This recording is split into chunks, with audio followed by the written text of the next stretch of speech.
नमस्कार मंडळी. तर आज आपण पाहणार आहोत ठरलं तर या मालिकेचा पुढील भाग. म्हणजेच आता पूर्णाजीला इकडे हॉस्पिटलमध्ये ऍडमिट केलेलं असतं आणि आता पूर्णाजी अर्जुनकडे वचन मागत असते की अर्जुन, तुला जर मी आनंदी आणि फिट पाहायचं असेल तर तुला मला वचन द्यावं लागेल की तुला आता तन्वीशी लग्न करण्याचं मला वचन द्यावं लागेल. तेव्हा आता अर्जुनला काही समजत नसतंय की आता ही काय बोलत आहे आणि अर्जुन पुढे आता खूप मोठा पेच निर्माण झालेला असतो. आता अर्जुन खूपच टेन्शनमध्ये, म्हणजे खूपच इमोशनली पण खूप ब्लॅकमेलिंग करण्यात आलेलं असतं पूर्णाजीने अर्जुनला. आणि आता अर्जुनला सायलीची खूप आठवण येत असते आणि अर्जुनला आठवतं की सायलीने त्याला जेव्हा गुंडांनी मारलं होतं तेव्हा सायलीने कसं धावत येऊन त्याच्या अंगावर पडून त्याला वाचवलं होतं आणि त्यावेळेस सायलीने अर्जुनला आय लव्ह यू असं म्हणलेलं होतं. हे सगळ्या गोष्टी आता अर्जुनला आठवत असतात आणि त्याला आता जास्त दिवसही झालेलं नसतं की सायलीने स्वतःहून अर्जुनला प्रपोज केलेलं असतं.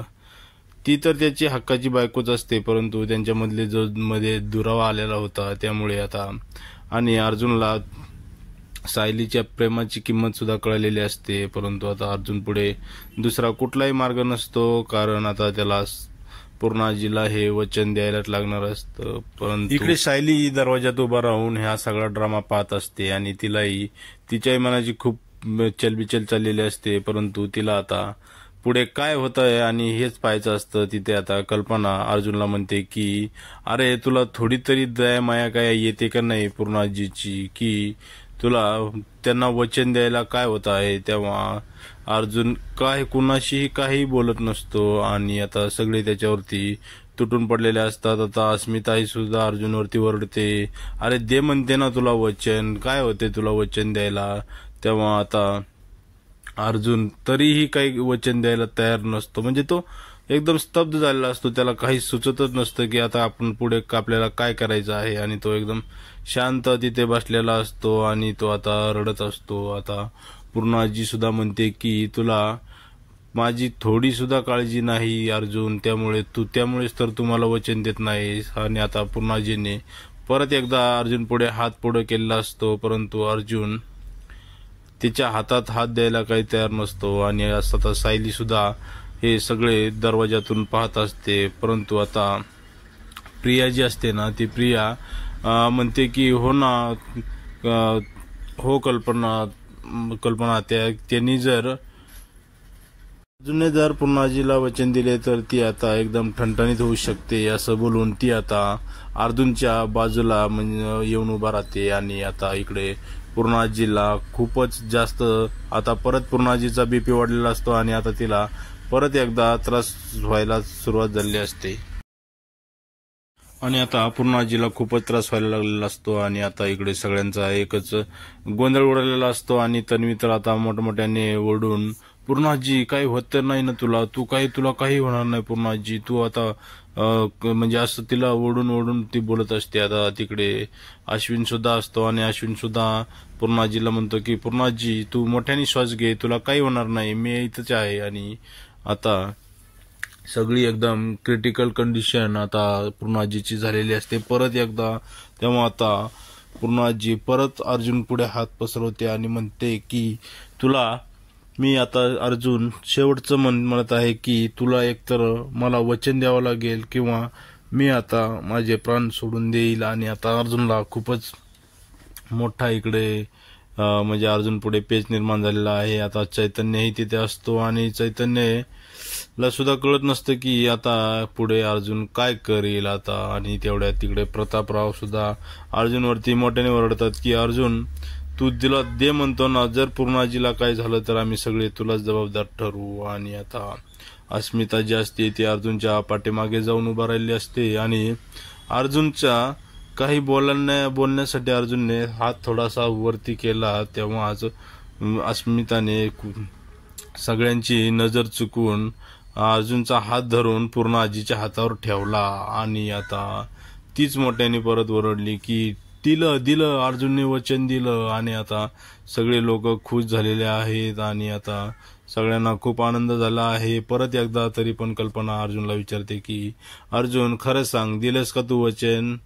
तेव्हा आता अर्जुनला बोलण्यासाठी काही नसतं आणि आता अर्जुन तिला म्हणतो की हो मी वचन देतो की मी आता अस्मिताशी लग्न करील आणि आता पुढे आता सगळे आनंदात खुश होतात आणि आता इकडे सायली हा सगळा ड्रामा दरवाजात उभा राहून पाहत असते. तेवढ्या तिकडे चैतन्याचं दरवाजाकडे लक्ष जातं. तेव्हा त्याला समजतं की हे सगळं सायलीने पाहिलं आहे आणि आता सायलीला खूपच रडायला येत असतं आणि सायली आता तिथून परत घरी जायला निघालेली असते. तिला समोर काही दिसत नसतं, फक्त तिच्या आठवणी आता तिला आठवायला लागलेल्या असतात की अर्जुनने तिला कशा प्रकारे आय लव्ह यू म्हटलेलं असतं आणि अर्जुनचं तिच्यावर किती प्रेम आहे. पण तिला सगळं समजलेलं असतं की अर्जुनने कुणासाठी आणि कुणाच्या दबावात येऊन हा निर्णय घेतलेला आहे. त्यामुळे आता सायली जी आहे ती आता रडत आता हॉस्पिटलच्या बाहेर म्हणजे त्या पॅसेजमध्ये आलेली आहे आणि आता तिला खूपच रडायला येत असतं आणि आता अर्जुनची तिला खूप आठवण येते. परंतु आता तिला तिथे आधार देण्यासाठी कुणीच नसतं. आता तिकडे प्रतिमा ही हॉस्पिटलमध्ये येते आणि इकडे चैतन्यही त्या खोलीमधून बाहेर येऊन सायलीच्या मागे चाललेला असतो. आता तेवढ्यात जेव्हा सायली हॉस्पिटलमधून बाहेर पडत असते तेव्हा आता पुढून प्रतिमा त्या आलेली असते आणि आता प्रतिमा त्या सायलीला पाहून म्हणते की सायली. तेव्हा सायलीचं लक्ष कुणाकडेच नसतं, तिला कोणीच समोर दिसत नसतं. परंतु सायलीला जेव्हा प्रतिमा दिसते तेव्हा सायलीला असं वाटतं की आपल्या जवळच कोणतरी आपल्या समोर उभा आहे आणि तिला आता प्रतिमाच्या गळ्यात पडून रडायचा मोह आता सायलीला आवरता आला नाही. कारण सायलीला खूप मोठं दुःख झालेलं असतं आणि आता इकडे प्रतिमाला सुद्धा सायली आपली कोणतरी म्हणजे जवळचीच आहे म्हणजे हे तिला पण आता जाणवत असतं आणि आता सायली तिच्या गळ्यात पडून खूप मोठमोठ्याने रडत असते आणि आता प्रतिमा सायलीला विचारते की सायली बाळ काय झालं तुला, तू का रडत आहेस. तेव्हा सायली तिला म्हणते की प्रतिमा आता सगळं संपलं आहे. तेव्हा प्रतिमा तिला म्हणते की तुला पूर्णाजीचा निर्णय म्हणजे समजला आहे का. तेव्हा ती म्हणते की हो.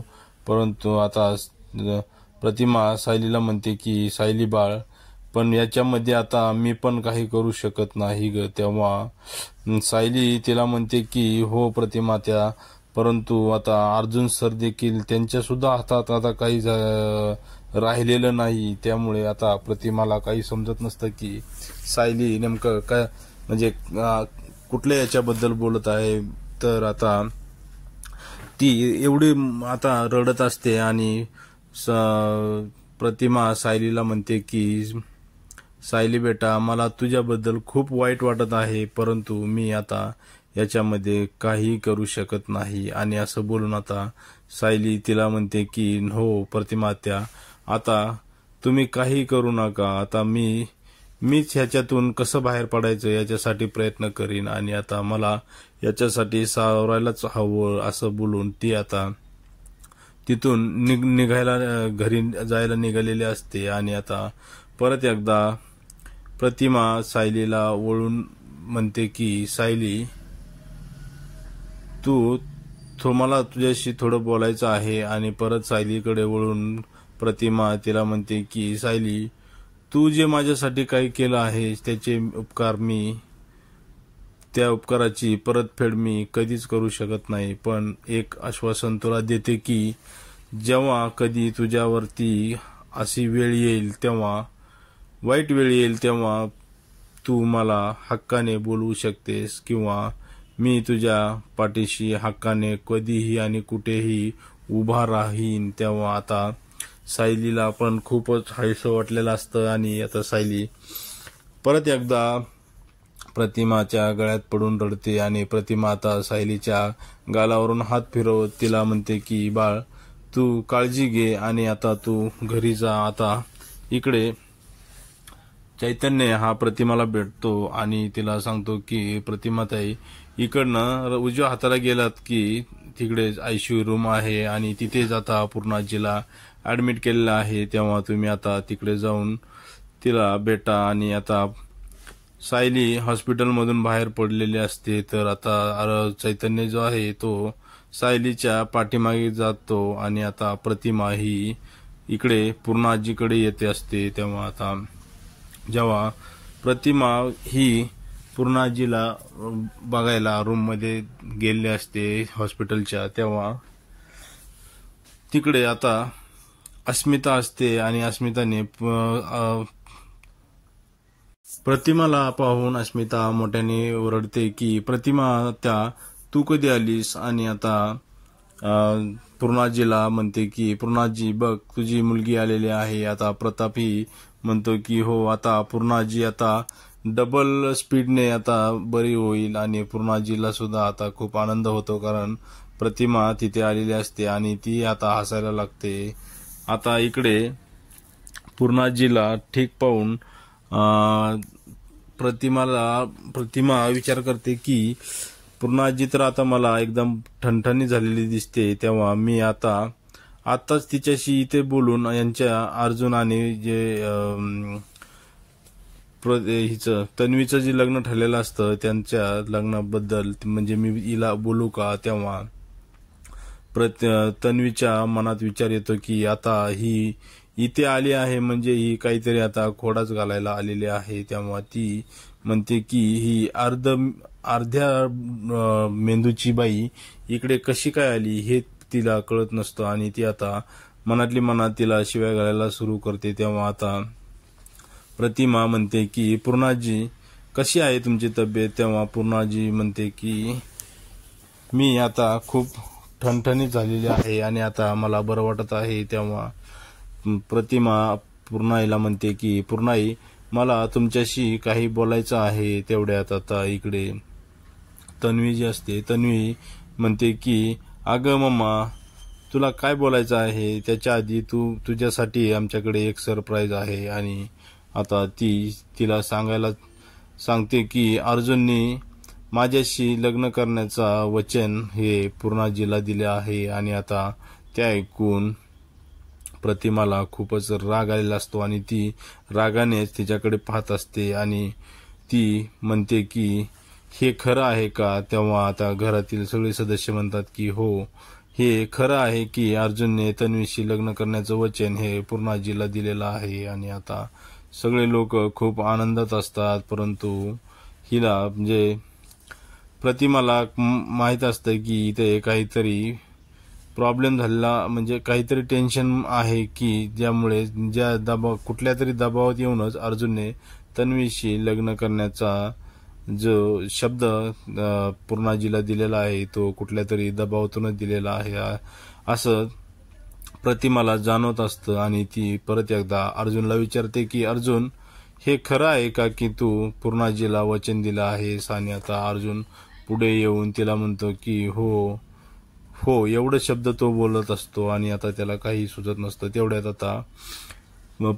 तन्वी अर्जुनला म्हणते की चल अर्जुन आपण आईचा आशीर्वाद घेऊ. आणि आता तिकडे अस्मिता जी असते ती मोठ्याने वरडते आणि म्हणते की अरे हे काय करताय तुम्ही, आधी पूर्णाजीचा तरी आशीर्वाद घ्या कारण ती सगळ्यात मोठी आहे. आणि आता ते पूर्णाजीचा आशीर्वाद घेण्यासाठी जाणार, तेवढ्यात कल्पना म्हणते की नाही असं नका करू तुम्ही, कारण पूर्णाजी आता झोपलेल्या आहेत आणि झोपलेल्या माणसाच्या पाया पडणे हे योग्य नाही. त्यामुळे तुम्ही आता फक्त तुमच्या सासूचा आणि तन्वी तुझ्या आईचा तू आशीर्वाद घे असं म्हणून आता ते दोघंही प्रतिमाचा आशीर्वाद घेत असतात. आता इकडे बाहेर सायली आणि चैतन्य हे यांना दाखवण्यात आलेलं आहे आणि आता सायली रडतच घरी चाललेली असते. तेवढ्यात आता चैतन्य हा पाठीमागून येतो आणि सायलीला म्हणतो की तुम्ही पाहिलं आहे ना की इकडे काय चाललेलं आहे आणि अजून वचन जे दिलेलं आहे ते तुम्ही पाहिलं आहे. तेव्हा ते दोघंही खूप इमोशनल झालेले असतात आणि दोघांनाही शब्द सुचत नसतात. तेव्हा आता सायली त्याला म्हणते की हो मी पाहिलं आहे, परंतु अर्जुन सराचा ह्यामध्ये पूर्ण नाईलाज आहे, त्यामुळे तुम्ही आता फक्त त्यांच्या सोबत राहा आणि त्यांना किती कमीत कमी त्रास होईल याची तुम्ही काळजी घ्या. तेव्हा चैतन्य हा सायलीला म्हणतो की सायली वहिनी. तेव्हा सायली म्हणते की चैतन्य सर, आता इथून पुढे मी तुमची वहिनी राहिलेली नाही. तेव्हा चैतन्य खूप इमोशनल झालेला असतो आणि तो म्हणतो की नाही नाही सायली वहिनी, तुम्हीच माझी वहिनी आहात आणि ते आयुष्यभर तुम्हीच माझी वहिनी राहणार आहात. असं बोलल्यानंतर आता सायली तिथून निघून गेलेली असते आणि आता पुढील भागात आपल्याला पाहायचं आहे की सायली एक वेगळाच निर्णय घेणार आहे. ते म्हणजे आता घरी गेल्यानंतर जेव्हा ती ही गोष्ट कुसुमताईला सांगते, तेव्हा कुसुमताई सायलीच्या डोक्यात आणून देते की अगं सायली, ती तन्वी कशी मुलगी आहे आणि ती जर ह्या घरात गेली तर त्या घराचं पूर्ण वाटूळच होईल. त्यामुळे तुलाच काहीतरी करावं लागेल की त्यांचं लग्न होणार नाही. तेव्हा आता सायली सुद्धा खूप पेटून उठलेली असते आणि आता सायली सुद्धा ठरवते की मी हे लग्न होऊ देणार नाही. तर प्रेक्षकांनो, पुढील भाग पाहण्यासाठी तुम्ही आपल्या चॅनलला सबस्क्राईब करायला विसरू नका. असेच नवनवीन आणि लेटेस्ट असे एपिसोड आपण आपल्या सर्वात आधी आपल्या चॅनलवरती घेऊन येत असतो. त्याचे रिव्ह्यू जे असतात ते खूप छान प्रकारे आपण इथे मांडणी करत असतो. त्यामुळे प्रेक्षकांनो, आपल्या चॅनलला खूप सपोर्ट करा, लाईक करा, सबस्क्राईब करा आणि कमेंट करा. धन्यवाद.